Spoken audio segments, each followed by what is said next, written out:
ആര്യ കരഞ്ഞുകൊണ്ട് ഗൗതത്തിൻ്റെ ക്യാബിനിൽ നിന്നിറങ്ങിപ്പോകുന്നത് ഇഷാനി കണ്ടിരുന്നു. കണ്ണേട്ടാ! ഗൗതം കണ്ണുകളടച്ച് ചെയറിൽ ചാരിയിരിക്കുകയായിരുന്നു. ഇന്നും ഏട്ടൻ ആ ആര്യനന്ദയെ വഴക്കു പറഞ്ഞോ?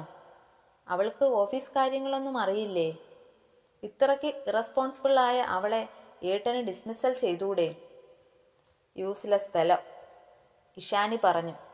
ഇത് കേട്ട ഗൗതം ദേഷ്യത്തോടെ, ഇഷാനി, നീ അവളെപ്പറ്റി ഒന്നും പറയണ്ട. വർക്കിൽ പെർഫെക്റ്റാണ് അവൾ. പിന്നെ എന്തിനാ ഏട്ടനെന്നും അവളെ വഴക്കു പറയുന്നത്? ഞാൻ കണ്ടല്ലോ കരഞ്ഞുകൊണ്ട് അവൾ ഇവിടെ നിന്ന് ഇറങ്ങിപ്പോകുന്നത്. അത് നീ ഇപ്പോൾ പോ. എനിക്ക് തന്നെ അറിയില്ല ഞാൻ എന്താ ചെയ്യുക എന്ന്.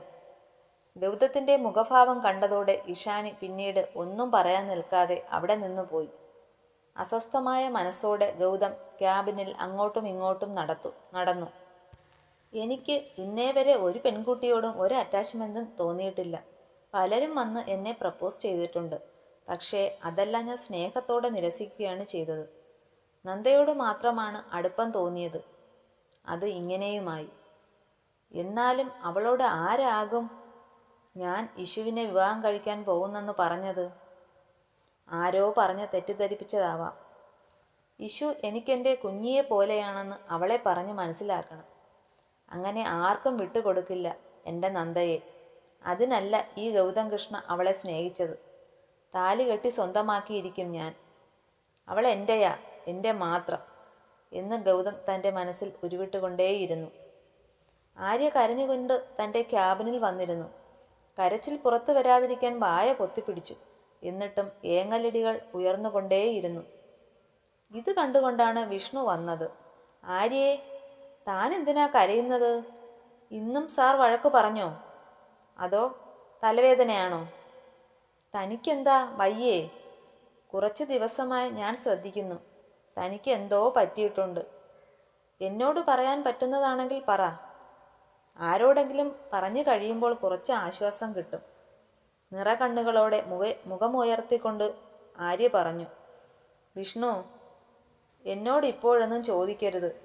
ഞാനെല്ലാം പിന്നീട് പറയാം എന്ന് പറഞ്ഞ് ആര്യ വാഷ്റൂമിലേക്ക് പോയി. വാഷ്റൂമിൽ പോയി പൊട്ടി പൊട്ടി കരഞ്ഞു.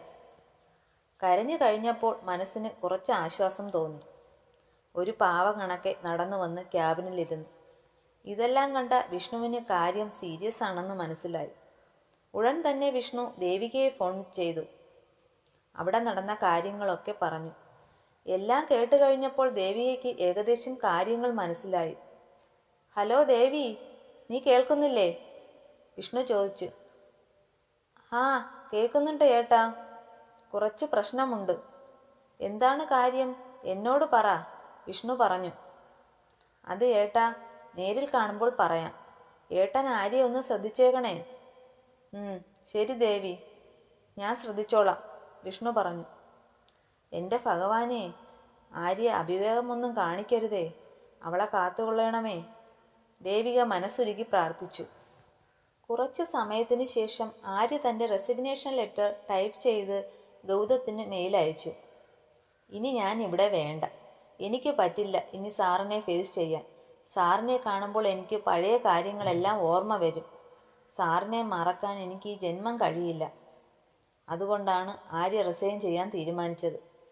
സ്നേഹതീരത്തുള്ളവരുടെ കൂടെ എന്തെങ്കിലും നുണ പറഞ്ഞു നിൽക്കാം. പിന്നീട് വേറൊരു ജോലി കണ്ടുപിടിക്കാം. നിർജീവമായ മനസ്സോടെ ആര്യ ബസ് സ്റ്റോപ്പിലേക്ക് നടന്നു. റോഡിലൂടെ എന്തൊക്കെയോ ചിന്തിച്ച് ബസ് സ്റ്റോപ്പ് എത്തിയിട്ട് മുന്നോട്ട് നടക്കുന്ന ആര്യയെയാണ് വിഷ്ണു കണ്ടത്. ആര്യേ, നീ എങ്ങോട്ടാ ഈ പോകുന്നത്? വാ കയറ്, ഞാൻ കൊണ്ടുവിടാം. തിരിച്ചു ഒന്നും പറയാതെ ആര്യ ബൈക്കിൽ കയറിയിരുന്നു. യാത്രയിലുടനീളം ഇരുവരും മൗനമായിരുന്നു. ആര്യയുടെ മനസ്സ് വിഷമിപ്പിക്കേണ്ട എന്ന് കരുതി വിഷ്ണു ഒന്നും ആര്യയോട് ചോദിച്ചില്ല. ആര്യയെ സ്നേഹതീരത്ത് ഇറക്കിയതിന് ശേഷം വിഷ്ണു പോയി. ഗൗതത്തിനും പിന്നീട് ജോലിയിൽ ശ്രദ്ധിക്കാൻ കഴിയാത്തതിനാൽ ഇഷാനിയെയും കൂട്ടി വീട്ടിലേക്ക് പുറപ്പെട്ടു. ഗൗതത്തിനെ അലട്ടുന്ന എന്തോ പ്രശ്നമുണ്ടെന്ന് ഇഷാനിക്ക് മനസ്സിലായി. അതുകൊണ്ട് ഗൗതത്തിനോട് ഒന്നും ചോദിക്കാതെ ഇഷാനി പുറത്തെ കാഴ്ചകൾ നോക്കിയിരുന്നു. കാർ ഗേറ്റ് കടന്ന് വീട്ടിലെത്തി. ഇഷാനി ഡോർ തുറന്ന് ഇറങ്ങിയതും ഗൗതം പിന്നിൽ നിന്ന് വിളിച്ചു. ഇഷു. എന്താ കണ്ണേട്ടാ? ഇഷു സോറി. എന്തിനാ സോറി? അത് ഞാൻ തന്നോട് എന്തൊക്കെയോ പറഞ്ഞില്ലേ? ഏയ്, എന്താ ഇത്? ഞാൻ അതൊക്കെ അപ്പോഴേ കളഞ്ഞില്ലേ. എനിക്കറിയാം ഏട്ടൻ്റെ മൈൻഡ് ഇപ്പോൾ ശരിയല്ലെന്ന്. അതിന് ഗൗതം വരണ്ട പുഞ്ചിരി നൽകിക്കൊണ്ട് വീടിനകത്തേക്ക് കയറി.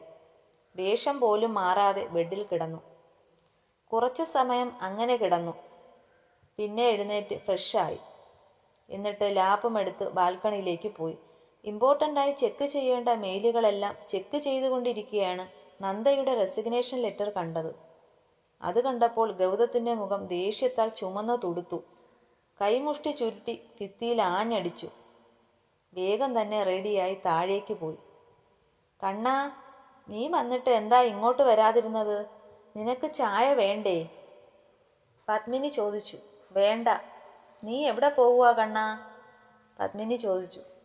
കണ്ണാ, എനിക്ക് നിന്നോടും ഇഷുമോളോടും കുറച്ച് സംസാരിക്കാനുണ്ട്. എന്താ ഡാഡ്?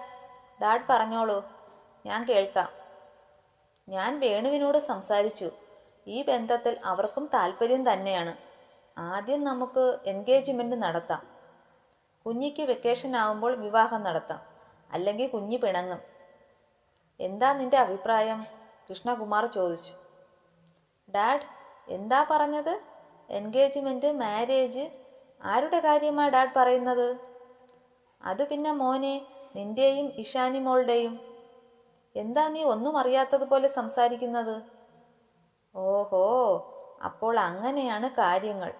ഡാഡിയോട് ഞാൻ പറഞ്ഞോ എനിക്ക് ഇഷുവിനെ മാരി ചെയ്യണമെന്ന്? മോനെ, നിങ്ങൾ തമ്മിൽ ഇഷ്ടത്തിലല്ലേ? വാട്ട്? ഇഷ്ടമോ? അതും ഞാനും ഇഷുവും തമ്മിൽ? നല്ല തമാശ തന്നെ. ഡാഡിയോട് ഇതൊക്കെ ആരാ പറഞ്ഞേ? ഇഷുവിന് ഇതൊക്കെ അറിയാമോ? അവള് പറഞ്ഞോ എന്നെ വിവാഹം കഴിക്കാൻ താല്പര്യമാണെന്ന്? ഗൗതം ചോദിച്ചു. അപ്പോൾ നിങ്ങൾ തമ്മിൽ അങ്ങനെയൊന്നുമില്ലേ? ഇല്ല ഡാഡ്, എനിക്കെൻ്റെ കുഞ്ഞിയെ പോലെയാ അവളും. ഡാഡ് എങ്കിലും എന്നെ ഒന്ന് വിശ്വസിക്ക്. അവസാന വാചകം പറഞ്ഞപ്പോൾ ഗൗതത്തിൻ്റെ ശബ്ദം ഇടറി. ബൈ ഡാഡ് എന്ന് പറഞ്ഞ് ഗൗതം കാറ്റുപോലെ പുറത്തേക്ക് പോയി. ഛേ, അവൻ്റെ മനസ്സിൽ അങ്ങനെയൊന്നുമില്ലായിരുന്നോ? വെറുതെ ഓരോരോ കാര്യങ്ങൾ ചിന്തിച്ചു കൂട്ടി. പപ്പി. എന്താ കൃഷ്ണേട്ടാ? എടോ, താനല്ലേ പറഞ്ഞത് കണ്ണനും ഇഷുമോളും ഇഷ്ടത്തിലാണെന്നും? അതിനിപ്പോൾ എന്താ? പത്മിനി ചോദിച്ചു. എടോ, അവൻ്റെ മനസ്സിൽ അങ്ങനെയൊന്നുമില്ല. എല്ലാം നിന്റെ തോന്നലായിരുന്നു, കൃഷ്ണകുമാർ പറഞ്ഞു. എന്നാര് പറഞ്ഞു കൃഷ്ണേട്ടനോട്? കണ്ണൻ പറഞ്ഞു. അവന് അങ്ങനെയൊന്നുമില്ല. കുഞ്ഞിയെ പോലെയാണ് അവൻ ഇഷാനി മോളെന്ന്. ഹോ, ഇപ്പോൾ അങ്ങനെയൊക്കെ പറയും. വിവാഹം കഴിയുമ്പോൾ അതൊക്കെ മാറിക്കോളും. ഞാൻ പറഞ്ഞ് സമ്മതിപ്പിക്കാം അവനെ, പത്മിനി പറഞ്ഞു. താൻ എന്താന്ന് വെച്ചാ ചെയ്. ആട്ടെ, ഇഷുമോളോട് ഇക്കാര്യം പറഞ്ഞോ? ഇല്ല, വനജ പറയാമെന്ന് പറഞ്ഞിട്ടുണ്ട്. അപ്പോൾ താൻ അറിയാതെ വീട്ടിൽ ഇങ്ങനെ ഒരു ചർച്ച നടന്നു അല്ലേ? അപ്പോൾ ഇഷുവിനും അറിയാമോ? അവൾക്കും താല്പര്യമുണ്ടാകുമോ? ഛേ, അങ്ങനെ കാണില്ല. അവളുടെ പെരുമാറ്റത്തിൽ നിന്ന് അങ്ങനെയൊരു കാര്യം എനിക്ക് തോന്നിയിട്ടില്ലല്ലോ. ഇതെങ്ങനെ നന്ദ അറിഞ്ഞു? അവളോടിത് ആര് പറഞ്ഞ്? ഓരോന്ന് ആലോചിച്ച് ഗൗതത്തിന് ഭ്രാന്ത് പിടിക്കുന്നത് പോലെ തോന്നി. ആര്യയുടെ അവസ്ഥയും ഇതുപോലെ തന്നെയായിരുന്നു. എൻ്റെ വിഘ്നേശ്വര, എന്നെ എന്തിനാ ഇങ്ങനെ പരീക്ഷിക്കുന്നതിന്? അതിന് ഞാൻ എന്ത് തെറ്റാ ചെയ്തത്? അപ്പോഴും കണ്ണുനീർ തലയിണയെ നനച്ചുകൊണ്ടേയിരുന്നു. ആര്യ ഓരോന്ന് ഓർത്തുകൊണ്ട് തിരിഞ്ഞും മറിഞ്ഞു കിടന്നിട്ടും നിദ്രാദേവി അവളെ കടാക്ഷിച്ചില്ല.